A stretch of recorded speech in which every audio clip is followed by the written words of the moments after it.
W 1666 roku wspaniałą posiadłość Cliveden nabył nie kto inny jak sam George Villiers, drugi książę Buckingham. Ta niezwykła posiadłość zajmowała 160 akrów i obejmowała kilka urokliwych domków, ale Buckingham miał naprawdę ambitne marzenia dotyczące tego zachwycającego miejsca. Jako ulubiony towarzysz króla Karola II poszukiwał luksusowej rezydencji w pobliżu Londynu, idealnej do podejmowania swojej ukochanej, księżnej Shrewsbury i grona znamienitych przyjaciół. Położona na szczycie majestatycznego kredowego klifu posiadłość trafnie nazwała Cliveden. Buckingham wybrał zapierające dech w piersiach miejsce na swoją okazałą rezydencję, oferującą rozległe widoki na majestatyczną Tamizę. Teren był stromy i wymagał ogromnych prac ziemnych, aby wyrzeźbić to, co dziś znamy jako spektakularny 120-metrowy parter. Jego architekt William Wynne zaprojektował zachwycający taras, który położył podwaliny pod dwa kolejne domy w Cliveden, a wiele z oryginalnego projektu Buckinghama do dziś echem pobrzmiewa w posiadłości. W 1696 roku Lord George Hamilton nabył Cliveden po otrzymaniu tytułu hrabiego Orkney.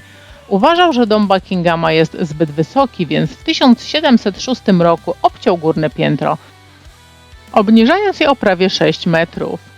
Lord Orkney zaangażował również architekta Thomasa Archera do dobudowania dwóch skrzydeł gospodarczych, elegancko połączonych z głównym domem otwartymi kolumnadami. Poświęcając znaczną ilość czasu i energii ogrodom, wizja Lorda Orkney w znacznym stopniu wpłynęła na ich obecny układ. Zdecydował się na proste, ale efektowne rozwiązanie dla rozległej platformy poniżej tarasu, tworząc zimą 1723-1724 prosty trawnik otoczony podwyższymi chodnikami, który pieszczotliwie nazywał kwakerskim parterem. Współpracując z projektantem Charlesem Bridgmanem, Orkney stworzył ścieżki wijące się przez formalną dzicz na szczytach klifów, a nawet zbudował amfiteatr na północnym krańcu ogrodu.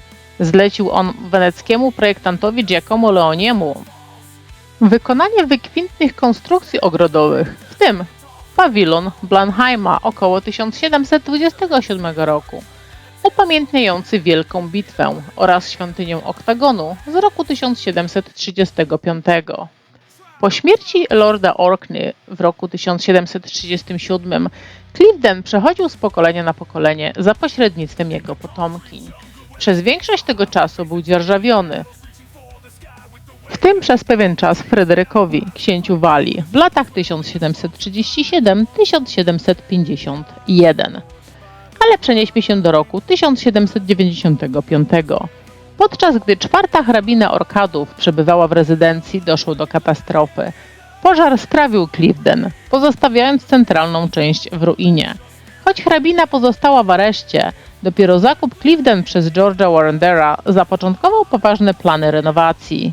Po nabyciu posiadłości w 1824 roku Sir George Warrender bez wahania zlecił architektowi Williamowi Burnowi odbudowę zniszczonej centralnej części, szybko przywracając Cliveden dawną świetność.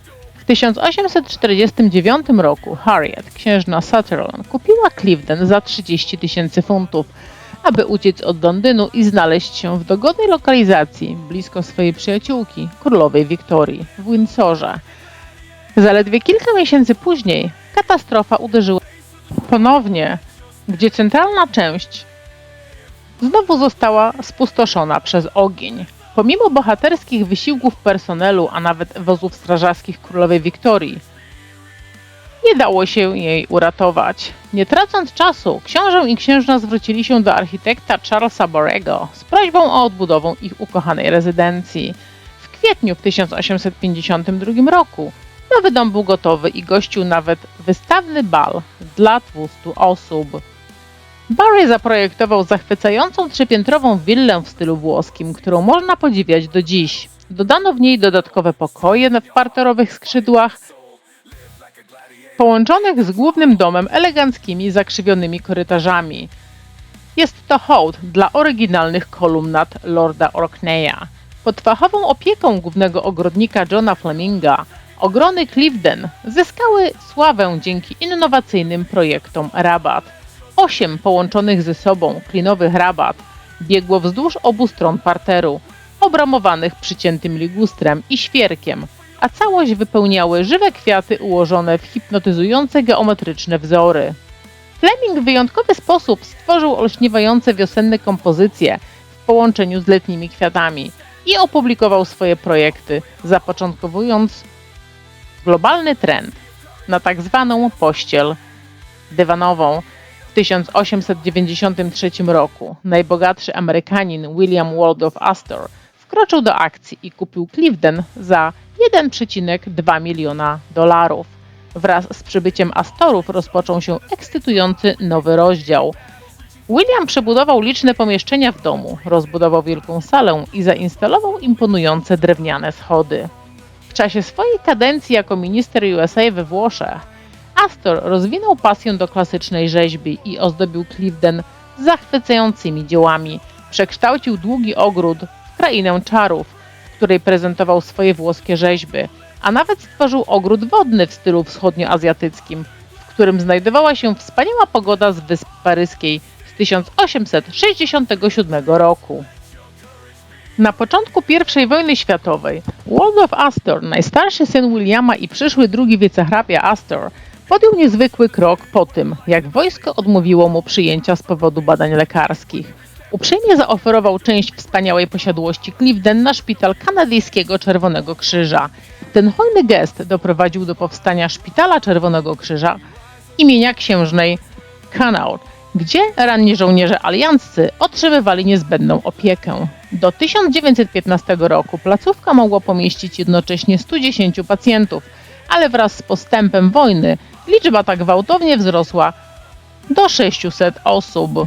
Żonę Waldorfa, Nancy, często widywano w szpitalu, a jej pełna energii osobowość emanowała otuchą, która zdziałała cuda na rekonwalescentów. W 1915 roku szpital przyciągnął wielu znamienitych gości, w tym Winstona Churchilla i króla Jerzego V.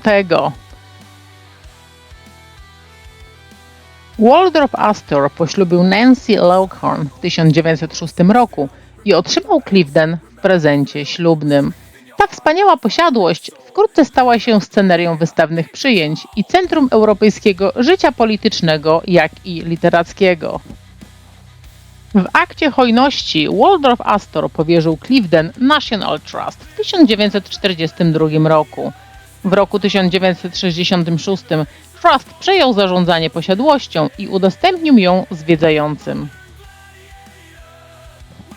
Mam nadzieję, że po obejrzeniu tego filmu, jak i wysłuchaniu bardzo streszczonej historii tej posiadłości, nabraliście ochoty, aby ją odwiedzić, do czego serdecznie Was zapraszam.